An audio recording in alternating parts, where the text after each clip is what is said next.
Nós vamos falar sobre esse assunto aqui com o Davidson Cavalcante, que está aqui. Davidson, uma história que é assustadora, né? Eu acho que pela nossa Boa idade noite. a gente não viveu na época do golpe militar de 64. A gente não gosta de falar que aquilo foi um golpe, né? Pessoas querem atribuir adjetivos a uma condição política que existe um golpe de Estado, Brunoso. Isso aí a gente não tem polarizar de direita e esquerda, porque é golpe. Existe golpe de ambos os lados. Isso aí que a gente acabou de ver, não é? E ouviu o Lucas Lobo falar em Brasília, isso é uma tentativa de um golpe contra a Constituição do país, contra a democracia brasileira. Um dos pilares da nossa democracia é o respeito ao que se chama de sufrágio das urnas, que é quando a população vai lá, vota, escolhe o seu representante.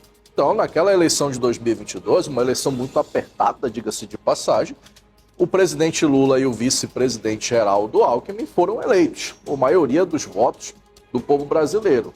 Agora, ô Brunoso, aí é uma coisa que fica como um recado, tá bom?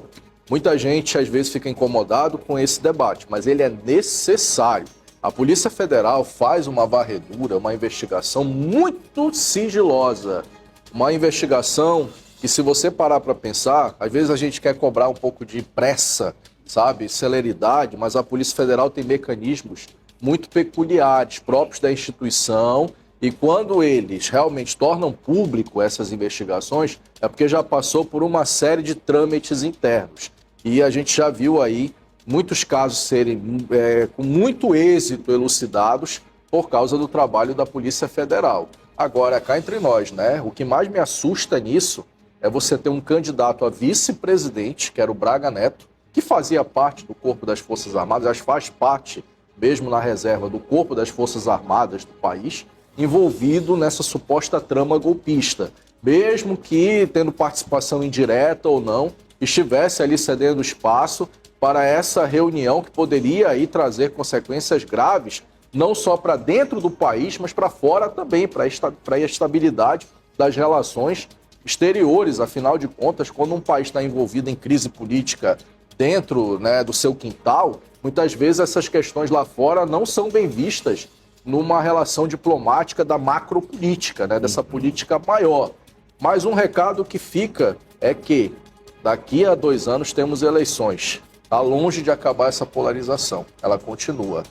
Mas joga um banho de água fria nas pretensões políticas que tem hoje uma parte da direita em ressurgir a figura do ex-presidente Bolsonaro. A gente está percebendo aí o envolvimento do presidente Lula, do vice-presidente da República, Geraldo Alckmin, e do ministro do Supremo Tribunal Federal, Alexandre de Moraes, que na eleição de 2022 presidia o Tribunal Superior Eleitoral. Então, se a gente parar para analisar bem o processo de inelegibilidade de Bolsonaro, fica cada vez mais difícil a gente conseguir ver o Bolsonaro reaver seus direitos políticos para disputar novamente uma eleição presidencial, provavelmente contra o Lula daqui a 2 anos. Então é importante a gente olhar bem. Ouvi hoje um senador da República dizer assim, pensar em matar não é matar. Bem, se você já está pensando em planejar o assassinato de alguém, logo você tem na mente o que você quer fazer. Que bom que isso aconteceu antes que se pudesse acontecer aí, aliás, que bom que isso ocorreu antes que pudesse acontecer o pior. Mas a gente sabe que hoje, dentro dessa polarização, existem os radicais, existem os extremados. E é com esse público aí que a gente precisa tomar cuidado. Gente, o debate democrático ele tem que ser de uma outra forma. E outra, se você quer reconquistar o poder, se você quer governar o país de novo, você tem que ganhar nas urnas. Não é? Você tem que ser uma oposição responsável ao governo federal, fiscalizar as ações do governo federal, propor aquilo que de repente é uma alternativa de mudança mais viável, convencer o eleitor disso. Não, esse tipo de situação. Eu acredito que a gente já passou dessa fase de termos um golpe de Estado dessa magnitude. Mas isso significa que é como dizia aquele filósofo do século das luzes. O preço da liberdade é a eterna vigilância. Então a gente precisa estar atento, mesmo nesse momento tenso da política, nesse momento tenso da República do país, É necessário sim, Brunoso, que as instituições estejam atentas, vigilantes, para evitar que o excesso, que a demasia, que o radicalismo, que o extremismo tome conta do país. Exatamente. A gente sabe que um desses aqui trabalhou aqui em Manaus. Exato. É o Hélio, né? Que estava no CMA, né? Isso. No Comando Militar da Amazônia. Olha, eu tenho muito respeito pelos militares. Eu mesmo tenho um pai que serviu às Forças Armadas muitos anos, está hoje na reserva. Então, eu respeito muito o trabalho dos militares, mas eu tenho que dizer o seguinte: quem não está dentro do processo, gente, os militares têm um código de ética, um código de conduta que é muito rigoroso, até porque são eles os guardiões também da nossa estabilidade política. Você sabe que na história, Brunoso, quando houve queda de poderes, desde a Roma Antiga, os militares estavam lá. Exatamente. Então, os militares são eles ali que mantêm uma balança também para para manter essa harmonia, esse respeito entre os poderes da República, seja o poder executivo, legislativo e judiciário. Então, quando você vê um militar de alta patente envolvido numa trama perigosa, macabra como essa, golpista, supostamente golpista, isso é perigoso, não só para as relações políticas internas, mas até para a imagem das Forças Armadas, a quem a gente tem que respeitar sim, porque não são de todos os que pensam assim. Porque se fosse isso, tá, gente? Você que acompanha em casa, na época, os próprios generais, almirantes e até os brigadeiros, as patentes mais altas dos comandos militares do Brasil, teriam aderido a esse absurdo. Muitos ficaram completamente contrários a isso, foram tratados até internamente por esse pequeno grupo como traidores da pátria, mas eles honraram a Constituição do país, aceitaram o resultado das urnas e entenderam que a maioria da população do país queria o presidente Lula e não o ex-presidente Bolsonaro. Daqui a 2 anos tem eleição, né? É mais fácil você trabalhar, fazer um caminho onde você possa chegar na eleição e trazer uma alternativa do que fazer isso. Quer dizer, isso joga cada vez mais uma pressão para o grupo da direita, esse grupo mais ligado ao presidente Bolsonaro, que se vê cada vez mais numa situação difícil, Brunoso, de concorrer aí, de reaver seus direitos políticos e concorrer uma eleição presidencial daqui a 2 anos. O que a gente sabe é que eles tentaram envenenar, né? Tava fazendo toda uma trama para quem tá em casa agora entender, né, professor? Eles tentaram envenenar essas autoridades que estão aqui, esses aqui, ó, esses são os envolvidos, Exato. tá, gente? Esses aqui são os envolvidos e um deles trabalhou aqui em Manaus, né? Como o professor acabou de dizer. E eles tentaram envenenar aqui cada um deles, é o que diz as notícias, as informações que chegam a toda hora. Exato, as apurações são essas, perfeitamente bem colocado, Brunoso.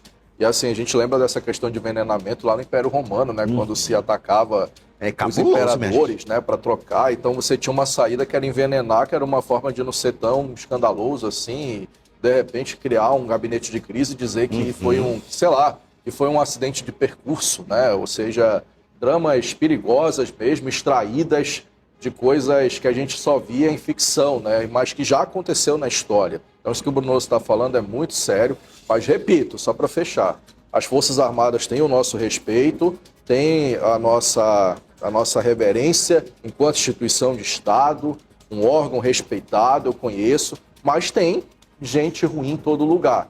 E, infelizmente, isso aconteceu envolvendo o alto escalão aí das Forças Armadas num momento eleitoral. E, claro, a gente tem que enaltecer o trabalho da Polícia Federal aí, que conseguiu desvendar isso o quanto antes para evitar que coisas desse tipo possam ocorrer. Gente, como já dizia Ariano Suassuna, saudoso Ariano Suassuna, para quem não conhece, pesquise depois. O fanatismo e a inteligência, o conhecimento e o fanatismo nunca habitaram o mesmo espaço. Então, quando você camba para o extremo, a tendência é dar errado. E numa república se debate de outra forma, se debate com outros argumentos, aquilo que não se concorda, Brunoso, não apelando para a barbárie. Tá aí, ó. É realmente algo. Daqui a pouco a gente volta, viu, professor? Estamos de volta ao Vivaço! Ó, alguns vereadores já estão em clima de fim de ano na Câmara Municipal de Manaus. As sessões relâmpagos e projetos de leis polêmicos têm marcado a transição dos vereadores não reeleitos para os novos que vão assumir os postos em janeiro de 2025, o Davidson Cavalcante. Você já teve a oportunidade de participar de uma sessão lá na Câmara? Eu já participei de algumas, eu queria gritar lá, queria sair correndo pelado ainda. Você lembra que... Desculpa. Você lembra que já teve sessão... Esse lei vai me matar amanhã. Você já teve sessão lá na Câmara Municipal, começou 9 horas da manhã e terminou 2 da tarde, já teve sessão, né? Tinha vereador que discursava 10 minutos, 15 minutos... Mas isso está acabando, tá, gente? Vai trocar agora, né? Pelo menos aí, 13 vereadores serão substituídos na próxima legislatura, em 2025. E a gente está vendo agora um clima de, sei lá, a gente já pode dizer Natal, Réveillon, né? E um clímax que não é muito agradável porque os trabalhos estão cada vez mais curtos. Teve uma sessão plenária, inclusive, que durou 1 hora e 40 minutos. Geralmente as sessões duram 3 horas, 2 a 3 horas, a 3 horas o comum devido aos discursos dos vereadores, devido aos projetos, devido a uma série de coisas. Isso demonstra, Brunoso, a insatisfação dos vereadores que não conseguiram se reeleger, que já estão aí entendendo que já deram o que tinham que dar e particularmente nem comparecem mais ao plenário, muitos deles só aparecem relâmpago e vão embora. Fim do ano, né? E outra coisa, sabe, né? Esses são os que já estão reeleitos também? Grande parte deles foi reeleito. Aí vai rapidinho, tá? Tá mas vendo? assim... É isso que eu fico chateado, sabe, professor? Porque a gente deposita ali a confiança. Cara, é trabalho. Exato. É trabalho. Imagina se a gente viesse aqui rapidinho na televisão e fosse embora e deixasse no meio do programa. Não, e outra coisa, eles têm um salário que para muita gente considera-se um salário baixo, mas é um salário considerado para muita gente inviável. Quem ganha hoje 17, 18 mil reais por mês assim, né? Claro, professor, mas eles trabalham fora, eles têm agendas externas. Eu sei disso, eu acompanho o trabalho dos vereadores, eu sei. Mas o plenário é importante, é ali que a população vê os vereadores, é ali que se discute projetos de lei, é ali que se presta contas à população. Então é um clima de animosidade, porque teve aquele projeto político, polêmico, que eu vou tratar de novo aqui, que foi hoje debatido, inclusive hoje, sobre a extensão do plano de saúde aos ex-vereadores da casa, a defesas.